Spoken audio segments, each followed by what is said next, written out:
बाबा साहब की प्रतिमा संसद भवन में पुनः स्थापित करने हेतु जो ये कार्यक्रम आयोजित किया गया है, इस कार्यक्रम के आयोजक साथी, सम्मानित मंच और मेरे सामने बैठे हुए सभी बुद्धिजीवी साथियों, अपनी बात शुरू करने से पहले सभी महापुरुषों को नमन करने के बाद आपके बीच में जयप्रकाश सबसे पहले जय भीम का उद्घोष करता है। सम्मानित साथियों, 2 मिनट का समय मिला है, 2 मिनट में बात समाप्त करनी है। और जैसा कि हमारे साथी बता रहे हैं, प्रतिमा को रात को अंधेरे में निकाला गया, रात में ये काम किया गया, इसका मतलब चोरी से किया गया। अरे ताकत थी तो दिन में हटाते, वहीं पर हम तुमको बताते कि बाबा साहब को मानने वाले कौन हैं। सम्मानित साथियों, हमारे बीच में बाबा साहब बोल करके गए कि ये संविधान मैंने बड़ी मुश्किल से इस देश की सामाजिक व्यवस्था के विरोध में आकर के ये संविधान लिखा है।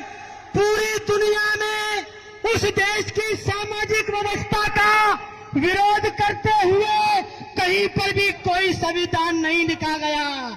लेकिन जब मैंने अध्ययन किया, इस देश की जातिवादी सामाजिक व्यवस्था आपको गुलाम बनाती है, तो मैंने इस व्यवस्था के खिलाफ आपको संविधान बना करके दिया और ये कहा, अगर तुम संविधान पर चलोगे, इस सामाजिक व्यवस्था का भी परिवर्तन कर दोगे और सत्ता का भी परिवर्तन कर दोगे। आप लोग, आपके हाथ में है सत्ता परिवर्तन करना। मेरे सम्मानित साथियों, बाबा साहब ने कहा, अम्बेडकर को दबाने का प्रयास मत करना। विरोधी लोगों, अम्बेडकर को दबाने का प्रयास मत करना। अगर अम्बेडकर को दबाने का प्रयास किया तो ये अम्बेडकर जमीन में से अंकुरित होकर के निकलेगा और अपने जैसे लाखों अम्बेडकर पैदा करेगा। ये बाबा साहब ने कहा। निकले साहब काशीराम जैसे नए अम्बेडकर पैदा हुए, जिन्होंने उनकी चूल को हिलाने का काम किया। हमारे साहब काशीराम ने उनकी चूल को हिलाने का काम किया।